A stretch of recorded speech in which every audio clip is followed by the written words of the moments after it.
guys, Ramblin Bob here again. So we're going to test the PV300 panel by Pecron again today. But this time we're going to test it on the Oukitel P2001 48 volt battery power station. Okay, so we have about 50 foot of cable going out there, maybe a little bit more, maybe about 60 feet. It's a little bit longer because the Pecron 300 gives you a 16 foot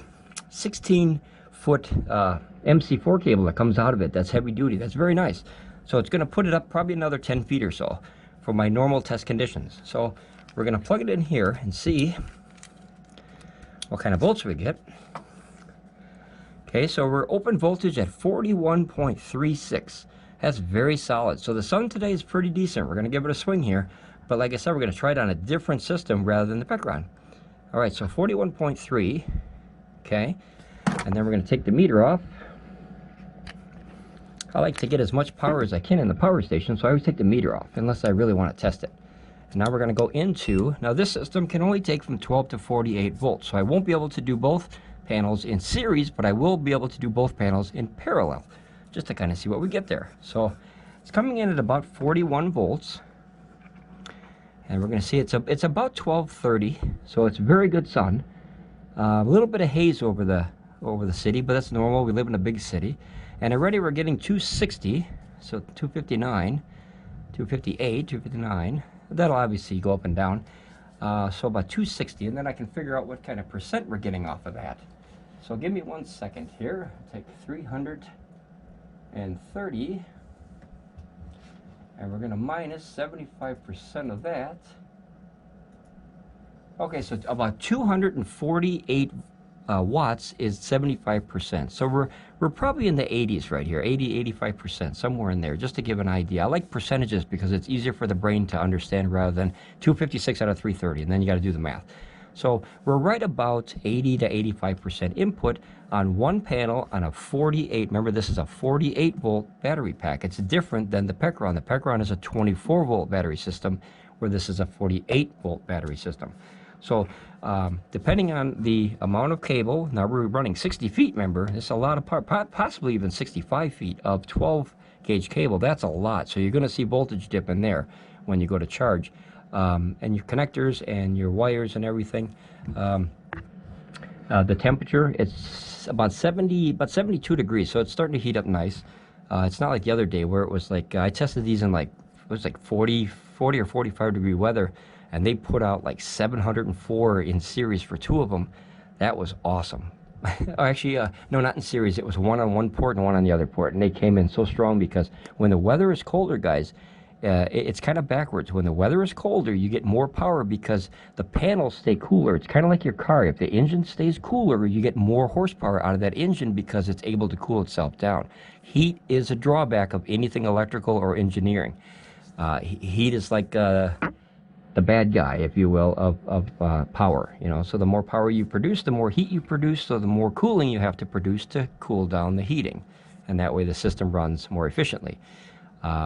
Notice when your car overheats in the summertime, right before it overheats, you get really bad gas mileage because it's running too hot. It's too much energy in there, and it's too much power, and then your battery and everything just goes kaput.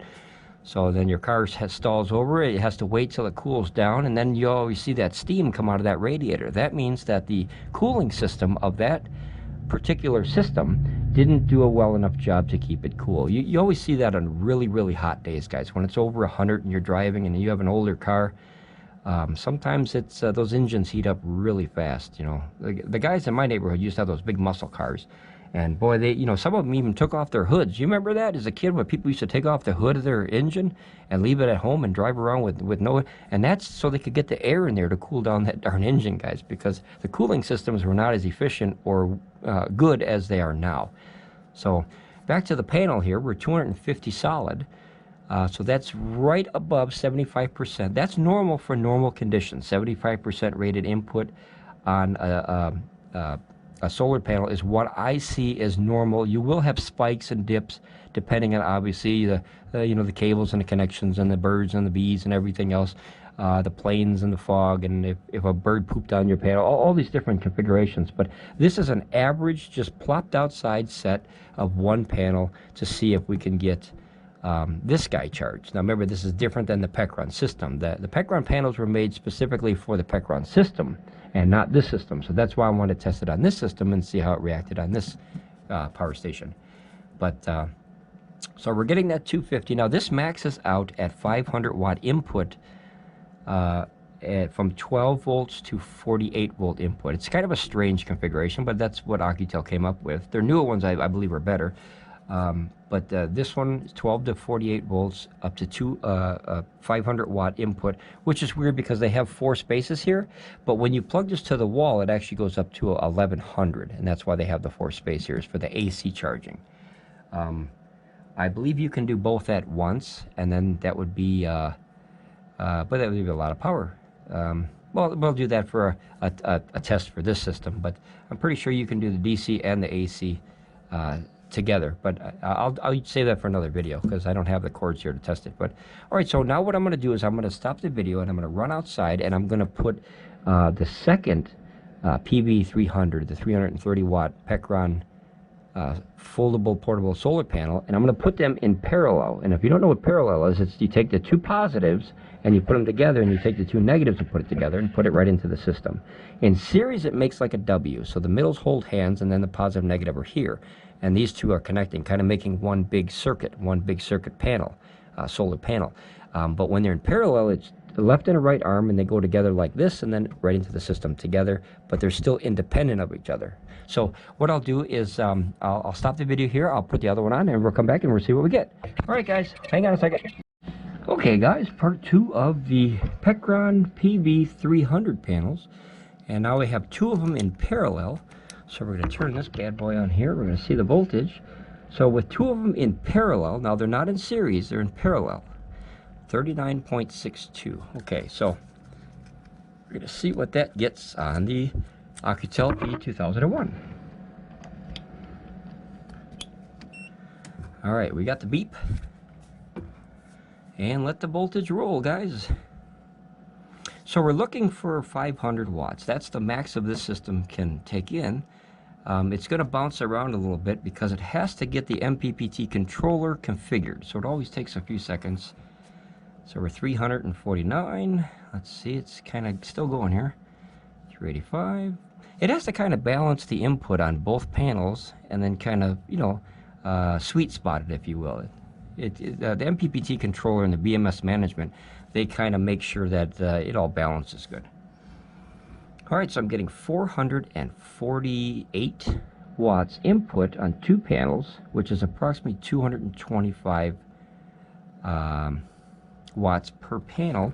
But let's put a meter in there and see what's really going on, because sometimes the cables are a little thin. I'm only using 12 gauge cable, and I'm running about 60 to 65 feet of cable, which is way too long, guys. I recommend anywhere between 10 and 20. You want to keep it as short as you can, obviously, but this is just the average test station that I put together, because this is what the average person will do. They'll buy just the average cable, they'll buy the average ports, and they'll just put it together and see what they get.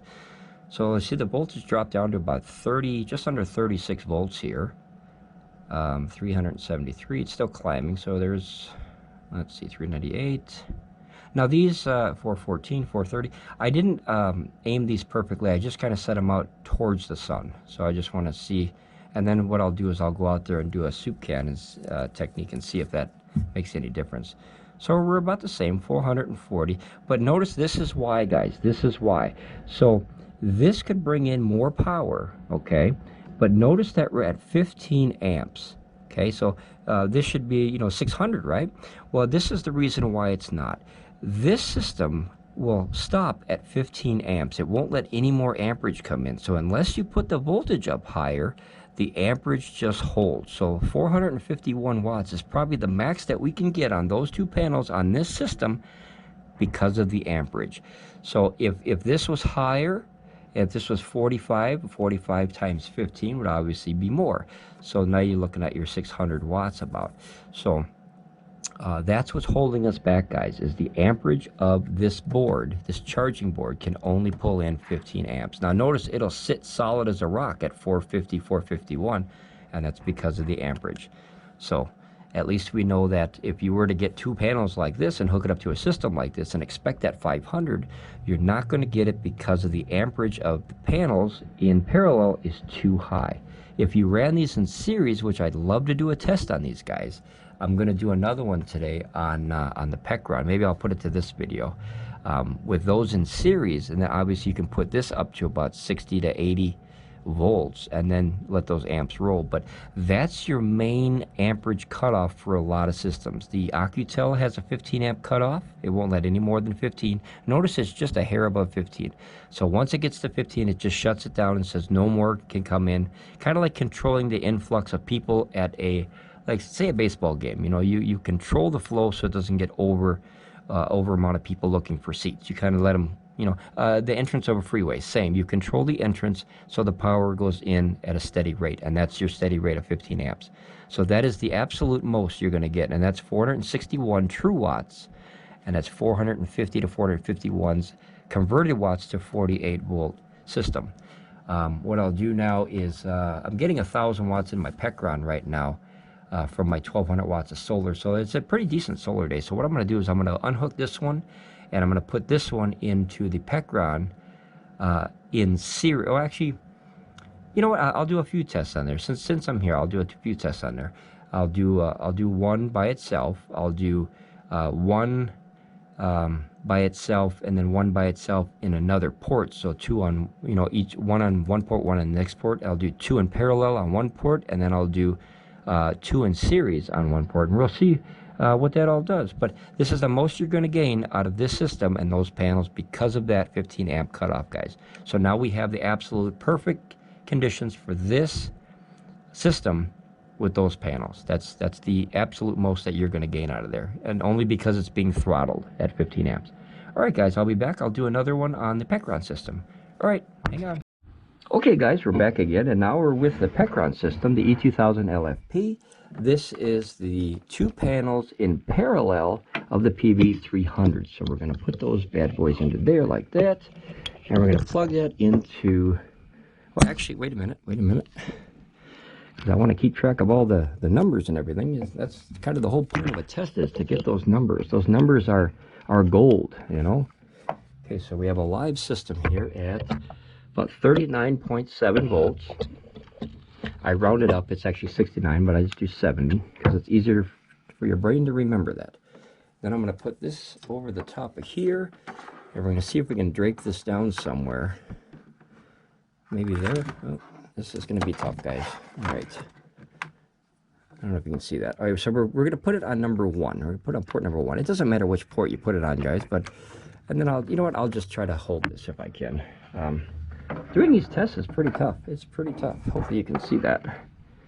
Okay, so if you can't see it, I'll read it to you.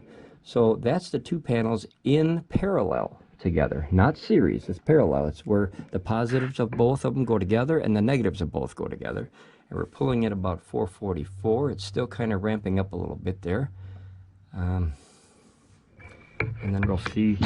We're at 14 amps, so we're almost maxed out for this system, because this system only allows 15 amps to go into the board at one time per port. So you can have up to 30 amps, 15 on this one and 15 on that one. Now notice that we're at 14 amps, so we're very close to maxing this out already. That's one of the Achilles heels for these systems, is the amperage input. So we'll do a test here, 418. Now if these are on separate inputs, you'd get a lot more because you're having the amps, which I'll do another test. I'll split these apart and put one on port, one on port 2, and then you can see that the amperage will be about 7, 8, or 9 each, which will allow more watts to go in because of the amperage. It's almost maxed out. So it's right at 14.5. I've never fully maxed out this system. I've never watched it go to 15. So I'm assuming that 15 is the most. It's hovering right about 14.2, but notice when we had it on the Oukitel, it hovered at about 15, just a hair over 15. Now, being that this is just a hair over 14, I wonder, it's only a wonder, I wonder if the max input is actually only 14 amps on the system and not 15. I have no way to test that because I don't have the proper tools to test that, but just as a theory, that's hovering around the exact same amperage -1 as the Oukitel, which leads me to think that it's kind of being throttled at 14. So maybe the max input on these systems is only 14. I wish I had the tools to test that. But so now what I'll do right now is I'm going to put them in series, and I'm going to put both panels in series into one port. So if you hang on a second, I'm going to stop the video, and then I'm going to run outside, and I'm going to hook them up in series, and we're going to watch the voltage and the amperage and the wattage as in real time. So give me a second. I'm going to shut this off, and I'll come back. Hold on 1 second. Okay, guys, we're back with the Pecron and the two PV300 Pecron solar panels, the foldable ones, the 330 watt panels. Okay, so excuse me. So we have it's coming in at 61 volts at about 8.4 amps, which gives us about 515 watts. After the conversion, it comes down to about 486 watts. Now, one thing I've noticed with these panels is the legs are really not that adjustable. It kind of keeps it at a 45-degree angle, which means when you use the soup can technique, right now when they're set up, it's a little bit off. There's a little bit of shade on the bottom of that soup can, which means I could get more power out of there if the angles were different. So that's one thing to think about with these panels, guys, is the legs are not so adjustable. The Bluetti ones have those little snaps, and I like that because even though it's a much smaller panel, you can really adjust it for summer or winter, where the Pecron ones are kind of one size fits all, kind of right in the middle at that 45-degree angle. And like I said, the sun is pretty high up there, and I have about this much shadow on the bottom of the can, and that's about 1 to 2 inches adjusting for the panel. Now, it doesn't sound like much, but that's a huge amount of power loss because of that shadow. That means it's not perfectly aimed at the sun. This way is okay because you can just, twist it. But this way, it doesn't allow you to set it, or I haven't figured out a way yet because the straps on it are only so long, and they allow it to go to that angle, which is about that 45-degree angle. So we're getting in 486 right now at about 8.5 amps, 61 volts. These are only supposed to go up to 60 volts, guys. So if you use these, use them for a short time, they will heat up on you. Mine work good, but just in case. And then just under 520 watts true coming in.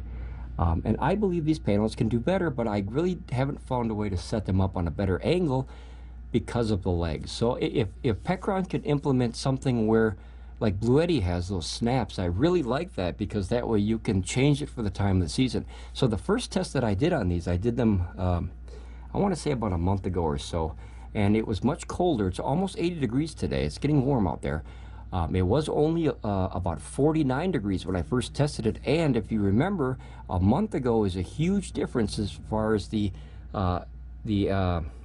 positioning of the sun. So it was much lower a month ago than it is now. As you move into the summer months, the sun comes way up here, and in the winter months it kind of goes down there on the side. So I believe that had a lot to do with it too. Is, like I said, it's about 2 inches. If I could lay them more flat, if that makes sense to you. So they're at 45 degrees here. The sun is way up here. So if I could aim it just a little bit more flat, it would connect to the sun a little bit better at a 90-degree angle. And I think that's what's holding this wattage back. When I lay them flat, I get about 440 watts. And when I put them in the 45-degree angle setting for the panels, you get 485, which is the 515 in true watts. But like I said, if I could aim them a little bit better, I wish I had a better way. I was thinking about maybe putting something underneath them. Hi, buddy. I was thinking about putting something underneath them, and that way I can have a test to see if my theory is correct. But I believe it is, because like I said, when you do the soup can technique, like here, take this for instance, a soup can. So the soup can is totally round, okay? When you put it on a panel, you should see no shadow or shade on any side of this, and that means you're true aimed to the sun as best you can, of course, without instruments and technology. But this was the early technology. So right now I have a big shade that's about 2, maybe even 2.5 inches, like it's like that on the bottom, which means if I were to aim this up like this, notice that shade would go like this and disappear, because that's the angle. Notice how here with the sunlight, not sunlight, with the light from the roof, you can see the shade. You see the shade? So as you aim it that way, obviously there's less shade because the light is hitting it flush. And now you see this side is shading. So this is a really good technique to use. I would use a soup can or beans or corn or, you know, anything that comes on a can is really, really useful for this test. But I think that's the most we're going to get. And I think that's a drawback because of the settings of the legs. So I'm going to try, let me try one more time to adjust the legs a little bit. I'll use the soup can again and to see if I can get at a lower angle. And like I said, if I could go down even 2 inches, I bet you that would easily shoot up over 500 watts, easily. But I'm going to give it one more try outside, and then I'm going to keep it at that because I don't know what else to do. If the legs aren't adjustable to the time of the year, then it's not much help with the legs, you know, being preset like that. And I do like Bluetti's version where they do have the snaps on there. That's one thing I really wish that Pecron would implement into their system, is those little snaps. They have one for storage, one for winters, spring, and then summer is all the major changes, which is in the middle of the year, the end of the year, and the beginning of the year, where the sun is always at different heights. I wish the sun was always in the same spot. You know, Alaska sits there for 24 hours a day for like 6 months, but we don't live in Alaska, so we can't. Plus, it's really cold there, so the energy you get, you probably end up making heat with it anyway. So I'm going to try one more option to try to get them angled more. And what I'll do is I'll even bring the camera outside so you guys can see what I'm talking about as far as that angle of the sun. I think that will explain it better for those of you who are not familiar with the soup can technique. I'll do it again. Okay, guys, hang on one second, and I'm going to run outside real quick. Okay, I'll be back. There we go. Okay, so I had to get my GoPro working out here. It's hard to see in the sun. So as you can see, it's very sunny. Here's where the sun is, obviously behind me. So this is the drawback with these panels that I've noticed with the legs. So this is the soup can technique, and notice you can't see it because my arm is in the way. So I'm going to go on the other side of the panel and talk from there. Okay. So notice when I put a soup can here and I just hold it with my finger, notice that this big arch down here, see that? That's no good. So that in order to get these panels better at the sun, notice how when I go like this, that's a big difference. See, I can put my hand under the can now. So these panels are not perfectly aligned to the sun, and that little 2 inches of difference, or 3, it's probably 2 inches, that's a huge amount of power loss right there. See that? You want to have it like that, which means you shouldn't be able to put your hand under there like that. So maybe on the bottom of the panel it's a little bit better because it has that arch shape, but I think that's a drawback with these panels. As far as if we come back to this side, you'll see, hopefully you can see this, it's very bright out here, guys, and I do apologize for that. The way that these panels are designed, let me go down one more level here. Still learning how to do the reviews, guys, so bear with me if you would. Okay, I want to get underneath the panel here to where the legs structure is. So you have, this is the main structure here of the leg. This is the support structure of the leg. Notice that when you push it down, it kind of snaps back up. And you can see by this, you see how much pressure is on that? That means this is very, very taut. And the problem with that is, I believe, unless this comes out, oh, it does, okay. But notice it doesn't really change anything. See?